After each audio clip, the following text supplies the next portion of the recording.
நைனிமா, என்னப்பா? என்னடா பண்ணுறீங்க? கையில் என்னடி அது? யூனிகார்ன். யூனிகார்ன் ஸ்டிக்கரா அது?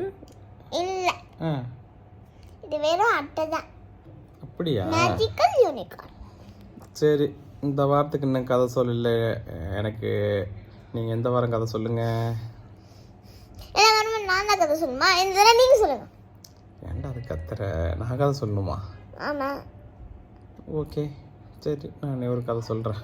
ஏ, சொல்லுங்க. என்ன கதை? என்ன கதை? கதை அடியதங்க. அது முயல் ஆமை அப்படின்னு ஒரு அதுவா? இல்லை தங்கம், அந்த கதை கிடையாது. முயல் ஆமை 2.0ன்னு புது கதை. அப்படியா? சொல்லுங்க. ஒரு ஊரில் ஒரு முயலும் ஆமையும் இருந்துச்சான்.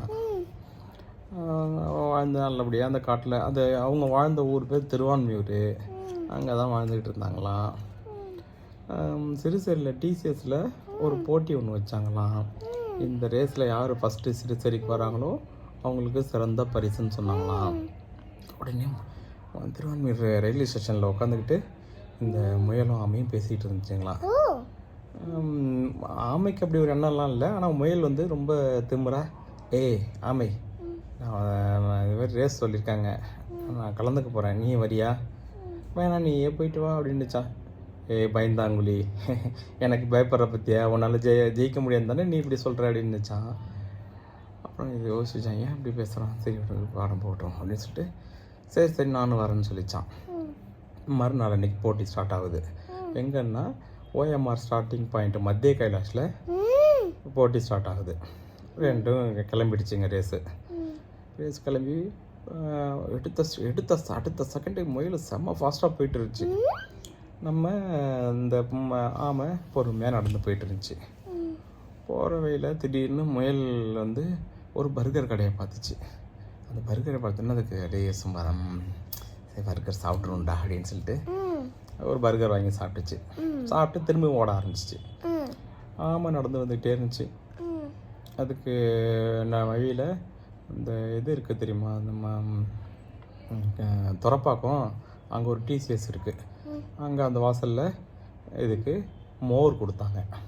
அதை குடிச்சிட்டு ஆமாம் அது போயிட்டே இருந்துச்சு. அப்புறம் அந்த முயல் அதுக்குள்ளே ஷோழிங்களூர் நெருங்கிடுச்சு. அங்கே ஒரு கடையை பார்த்துடுச்சு. அங்கே பிஸாவை பார்த்துட்டு அதுக்கு நாக்குலேருந்து தண்ணியாக ஊற்ற ஆரம்பிச்சு. ஐயோ பிஸா திண்டு போயிடுவோம் அப்படின்ட்டு அங்கே ஒரு சீஸ் ஆனியன் பீஸாவை ஆர்டர் பண்ணி அதை சாப்பிட்டுச்சு. சாப்பிட்னா திரும்பி ஓட ஆரம்பிச்சிச்சு. திரும்பியும் ஓடி ஷோயினால் தாண்டி ஓடிட்டு இருந்துச்சு. இங்கே திரும்ப இது ஆமாம் என்ன பண்ணுச்சு, நடந்து வந்து காரப்பாக்கம் தாண்டும் போது அங்கே ஒரு டிசிஎஸில் இதுக்கு வந்து சுண்டல் வெஜிடபிள் சாலட்லாம் கொடுத்தாங்க. அதை வாங்கி சாப்பிட்டு நடந்துட்டு இருந்துச்சு. இப்போ அதுமாரி போயிட்டு இருக்கும்போது அதுக்கு நூடுல்ஸ் கடையை பார்த்துருச்சு. எது முயல் எங்கன்னா ஷோயினால் தாண்டி ஒரு இடத்துல பார்த்துருச்சு. அங்கே அந்த நூடுல்ஸ் வாங்கி ஒரு சப்பு கொட்டு வந்துட்டு நூடுல்ஸ் ஆர்டர் பண்ணி சாப்பிட்டுச்சு. அங்கே சாப்பிட்டுட்டு ஓட ஆரம்பிச்சிச்சு.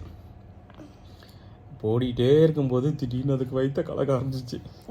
என்னமோ பண்ணுச்சுன்ட்டு போய் அங்கே சத்யபாமா யூனிவர்சிட்டிக்கு பக்கத்தில் ஒரு இடத்துல ஒரு பப்ளிக் டாய்லெட்டில் போய் அது ரெஸ்ட் ரூம் போய் எல்லா வேலையும் முடிச்சுட்டு ரொம்ப டயர்டாகிடுச்சு.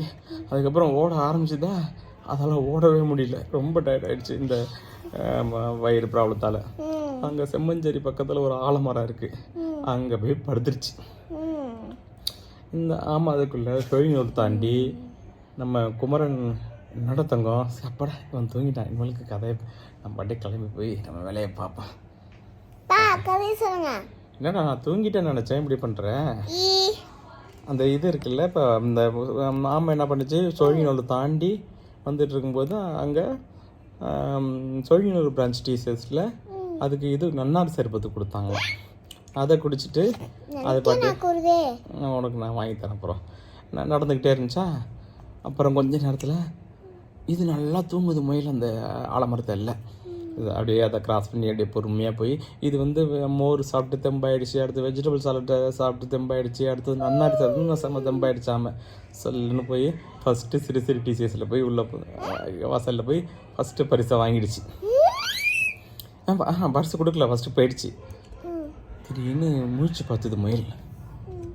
ஆஹா, நான் ஆமாம் வந்திருக்காது, நம்ம ஓடிடுவோம், இப்போ நான் திரும்ப ஆயிட்டேன் அப்படின்னு சொல்லிட்டு எடுத்து டக்க டக்க டக்கன்னு ஓட ஆரம்பிச்சிது. ஓடி போயிட்டு டிசிஎஸ் வாசல்கிட்ட நெருங்கிச்சு. ஷாக் ஆகிட்டு அங்கே ஆல்ரெடி ஆமை நின்றுச்சு. டிசிஎஸ்லேருந்து கூப்பிட்டு ஆமைக்கு பெரிய ப்ரைஸ் கொடுத்தாங்க. நீ பெரிய ஆள் இந்தான்னு கொடுத்துட்டாங்க. இதுக்கு ஒன்றும் புரியல, என்னடா இப்படி தோத்துட்டோமே அப்படின்னு சொல்லிட்டு அப்போ தான் அப்படி இருந்துச்சா. அப்போ பக்கத்தில் இன்னொரு நம்ம குரங்கு நண்பன் இதுகிட்ட சொன்னாங்க, அந்த மயில்கிட்ட மயில இந்த கதையில் நீ பண்ண வேலை தான் இவ்வளவும், ஏன் தெரியுமா நீ இப்படி தோத்துட்ட, உனக்கு தெரியுமா, உனக்கு அகங்காரம் ஜாஸ்தியாக இருந்துச்சு. அதாவது தலக்கணம், அது தேவையில்லாத கோபம், தான் நான் திமிரு, நம்ம தான் ஜெயிப்போங்கிற திமிரு உனக்கு இருந்துச்சு. அந்த திமிரு ஒரு காரணம் தோக்கிறதுக்கு. அது அப்படிலாம் நினைக்கல, நம்ம முடிஞ்சால் ஜெயிப்போம்னு சொல்லிட்டு இருந்துச்சு, ஜெயிச்சிடுச்சு. இது ஒரு காரணம். இன்னொரு காரணம் நீ தோற்றத்துக்கு என்ன காரணம்னா, வழியில் அது எந்த நல்ல ஃபுட்டும் மட்டும்தான் சாப்பிட்டுச்சு, எந்த கெடுதல் ஃபுட்டும் சாப்பிடல, அதனால் அது உடம்புக்கு தெம்பு இருந்துச்சு.